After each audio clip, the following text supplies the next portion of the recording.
Let's talk about things to know before getting your first dog. And maybe for some of you, this will be the video where I'm telling you, don't get a dog. At least don't get it right now. This is going to be a long form video. If you don't like long form content, check my TikTok. It's a shorter video there.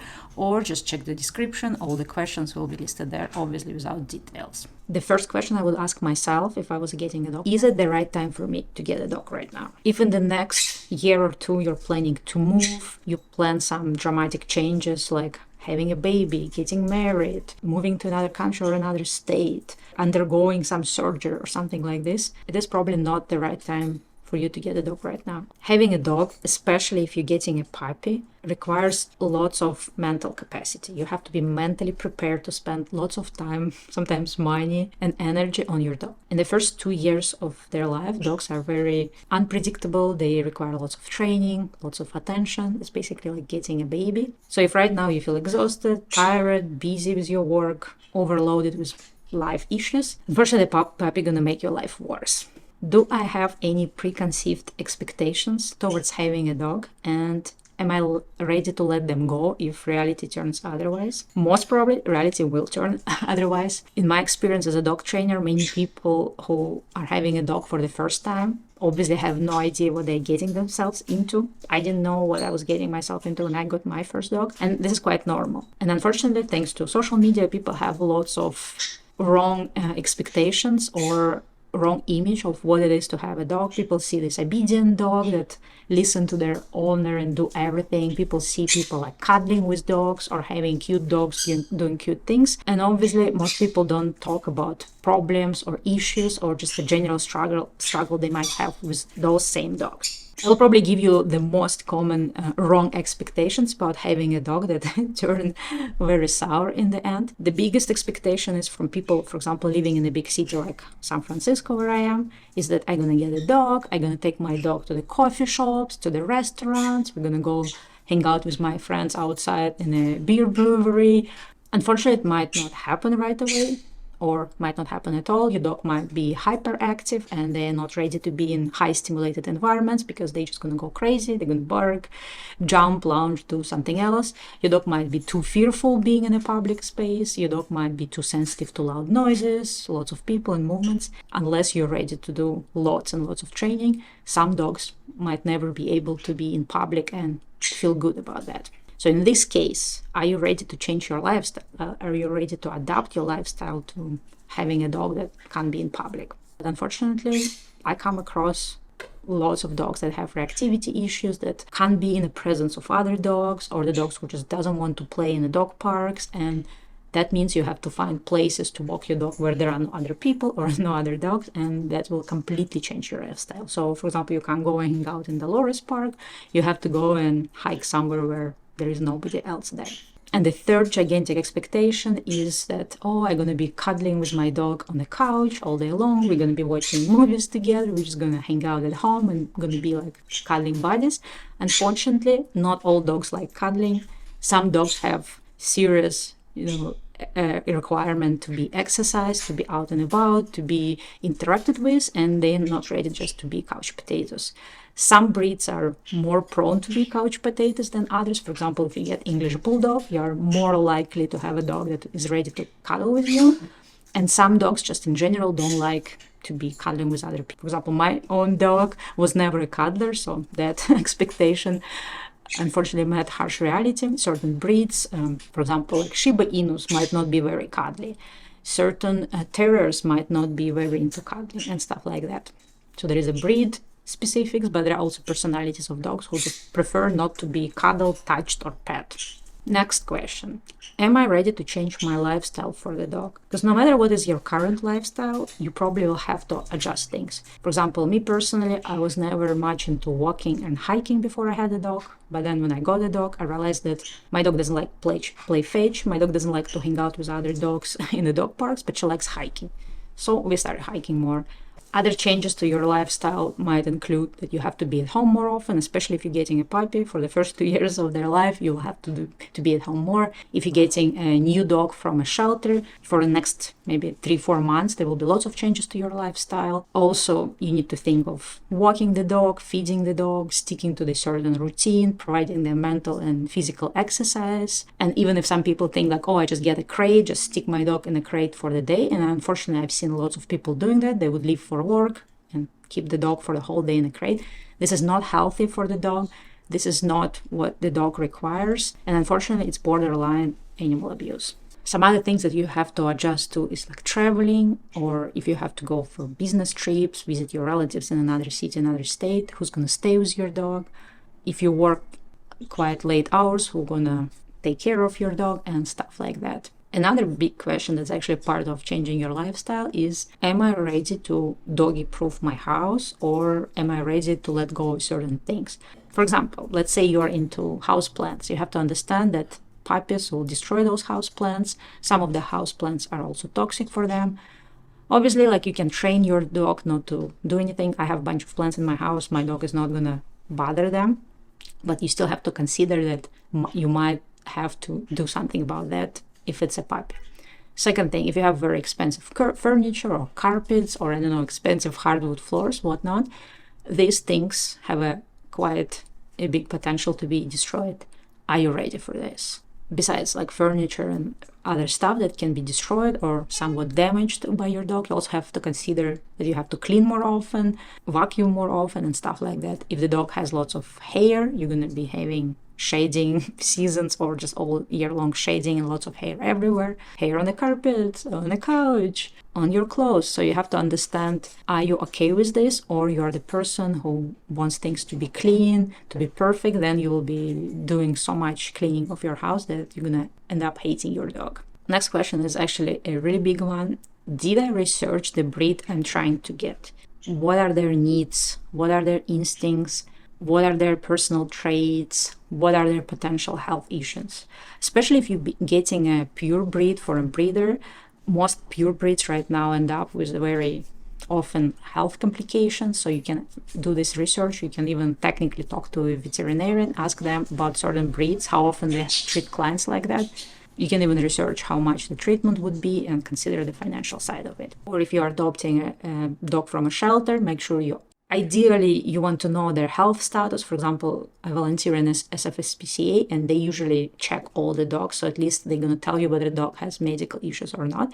Because if you're first-time dog owner, I would not probably adopt a dog with medical or behavior issues, because it's just too much to handle.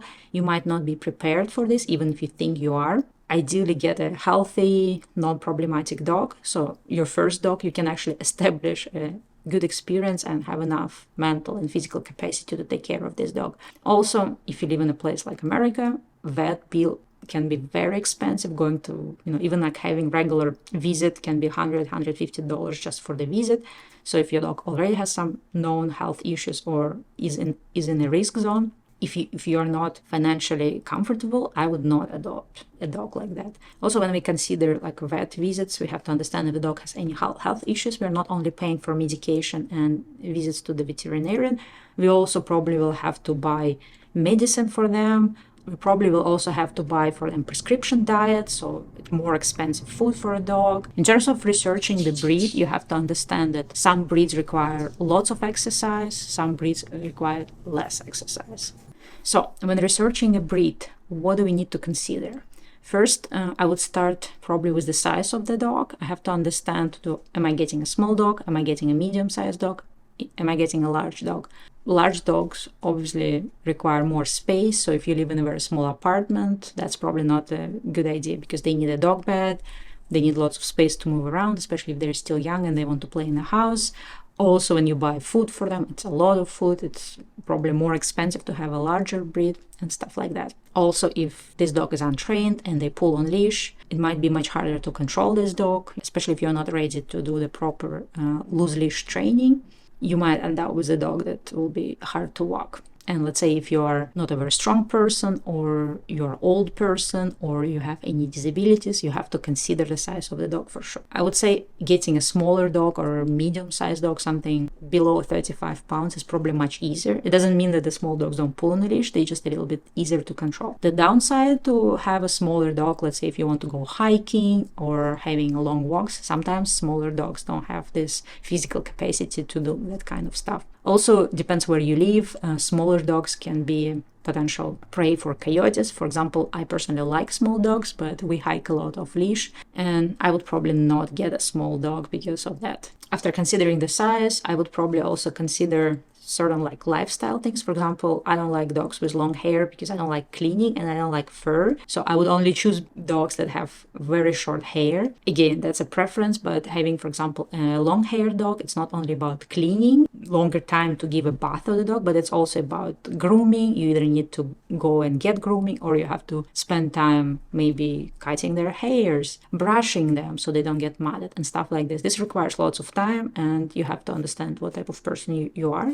I personally don't even have time to do my own grooming, so I probably would not be the best candidate to do grooming for the dog. The next thing that you should consider when thinking of breeds is energy levels. Some breeds are more predisposed to be high energy. It's not a very correct term, but I think it's a good term to use so we can have a common understanding what we're talking about. As I mentioned in the beginning, if you get English Bulldog, those dogs are usually very chill, versus you getting an Australian Shepherd or a Border Collie or Malinois. Those guys need lots of physical exercise and lots of engagement. Some breeds, like for example Doodle mixes, they're very friendly, very family-oriented dogs, but they have also lots of, I would say, mental energy to expend. They need lots of brain exercises, they need some mental enrichment and stuff like this. Otherwise, they will have too much pent-up energy that they would redirect into doing something that you don't want them to do. Activity levels and energy levels, like obviously we look at their lifestyle. Am I a person who mostly stays at home and is a couch potato? Or maybe I'm more outdoorsy person, or maybe I'm more like a family person, so I'm constantly visiting my family and friends and stuff like that. Am I don't know, a person who just doesn't like walking, doesn't like doing anything like that, just likes like slow things, maybe just go somewhere and chill?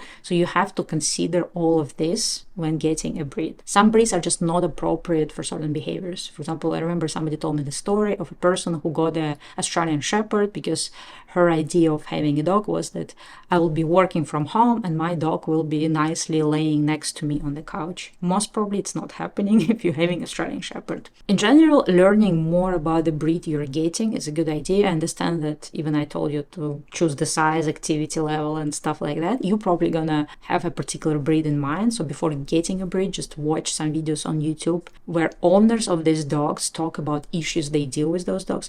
Unfortunately, some of these videos a little bit misrepresent what actually happens to the dog. So me as a dog professional, I would probably cringe hearing certain things, but it doesn't matter.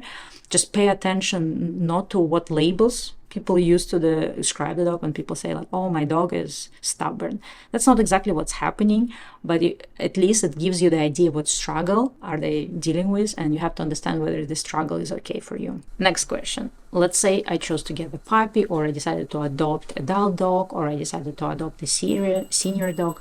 Do I understand what comes with adopting this particular life stage of a dog? For example, senior dogs are usually very calm, they're very relaxed, they require maybe less exercise, they're probably easier to manage if they already don't have any behavior issues, but you have to understand that they might need some medical attention, maybe more visits to the vet, potential high medical bills and stuff.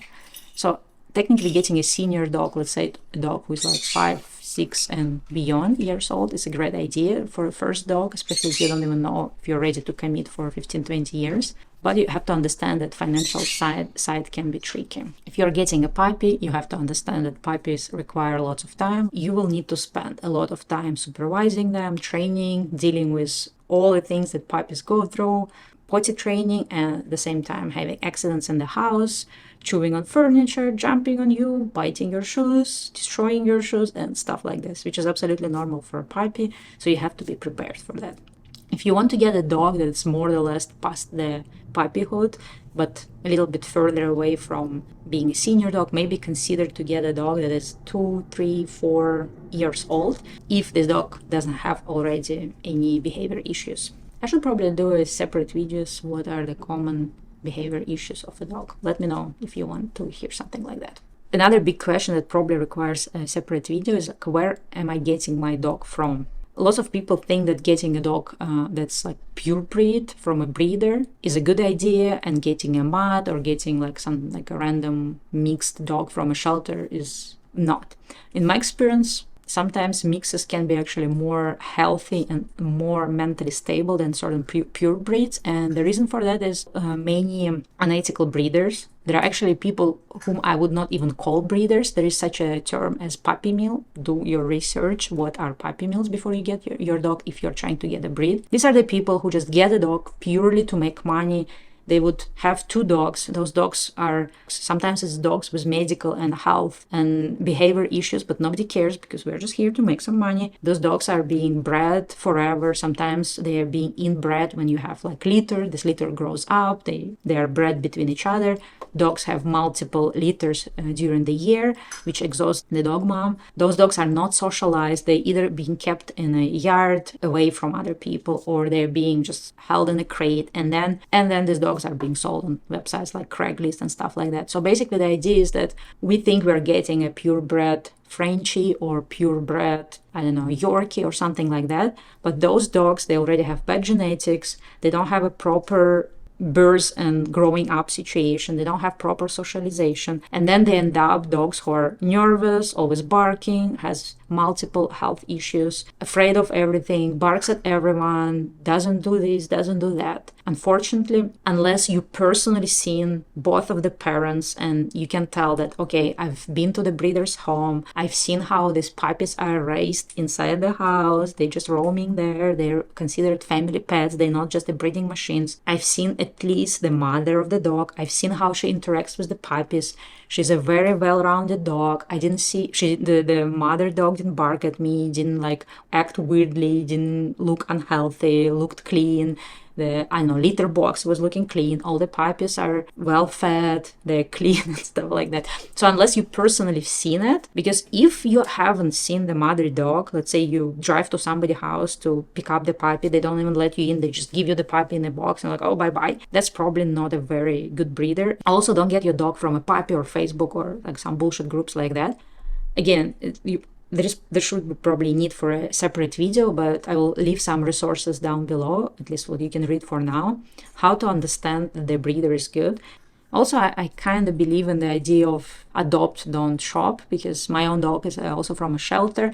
And although there are certain breeds that I personally like a lot, and I would want to get some of those breeds, but I would probably just stick to the shelter because there are so many beautiful dogs in the shelter. Obviously, it depends where you live, but if you are like me in San Francisco, just go to SFPCA. They have so many dogs there, even some purebreds. I've seen shepherds, I've seen huskies, I've seen Australian shepherds, I've seen border collies, heelers.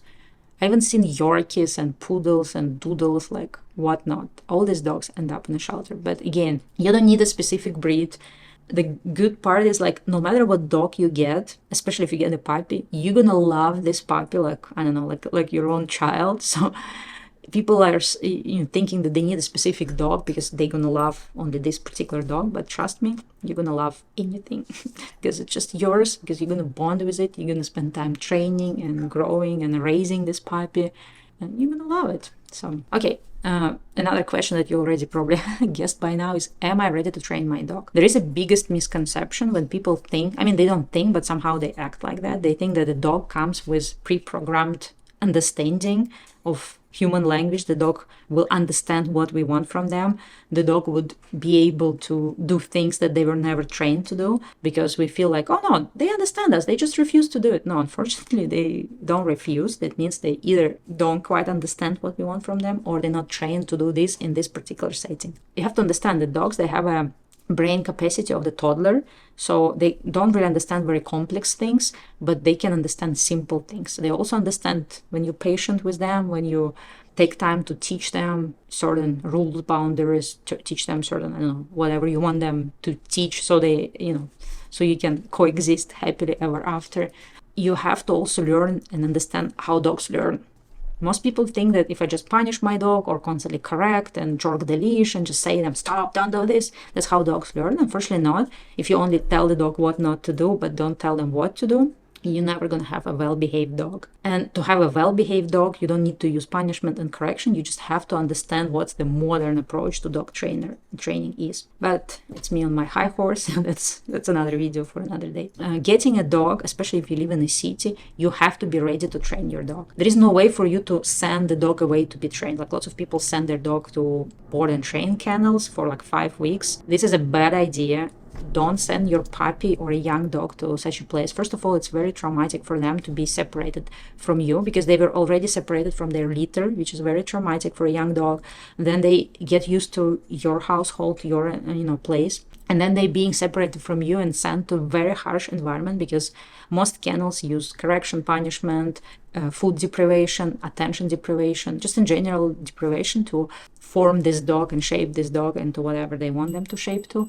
This is often very traumatic. I had a couple of clients in my history where dogs were ruined after being sent to the kennel. They became fearful of people, aggressive to dogs, just super nervous. So there is no way for you to get a well-mannered, well-behaved dog unless you personally train it. Even if you hire somebody to come to your house and train your dog will often listen to that person better than they listen to you. Why? Because you not only train the dog, but you also learn how to communicate to your dog. You learn how to read your dog's body language. So you can look at your dog and say like, oh wait, they're a little bit uncomfortable here, so maybe I shouldn't be forcing them to go in this particular restaurant because maybe it's too loud and noisy for them. Maybe I should choose a quiet place. But you have to spend time understanding and learning it. It's basically like having a baby and not trying to understand how babies live and how to take care of the baby.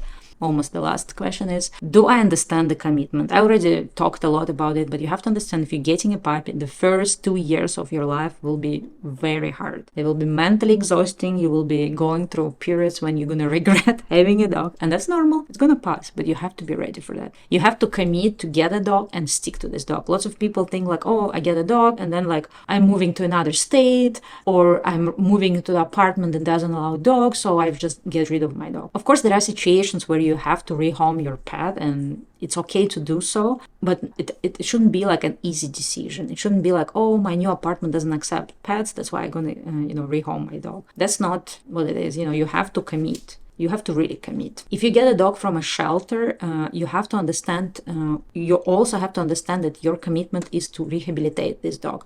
Lots of dogs that come from a shelter, they either have some, prior history. Maybe those dogs are from less urban environment. Now they need to slowly adjust to be in a big city, and you need to help them. You need to understand the dog psychology and how to help them to adjust. Maybe they don't know, they're grown-up dogs, but they don't know simple things, then you'll have to train it.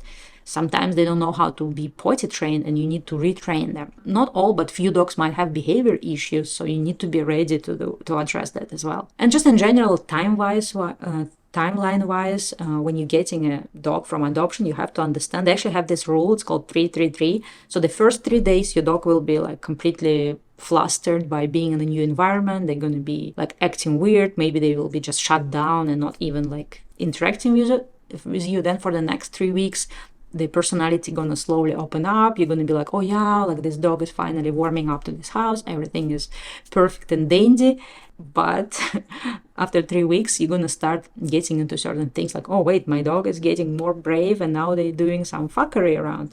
Again, most of these dogs will need 3 months to adjust to the new environment, to the new place, to the new owners and stuff like this. And you have to be patient and you have to understand that you have to provide them a safe and stress-free place to live and give them time to adjust and adapt to your place. Okay, finally the last, and this is the biggest thing. If you're getting a dog, you have to be prepared to unlearn everything that you know about dogs.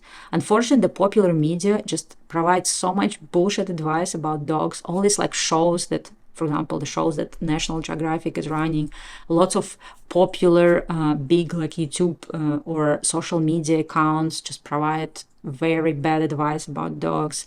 There is lots of misunderstanding, like, oh, dogs are the same as wolves. They're not. They have completely different social habits.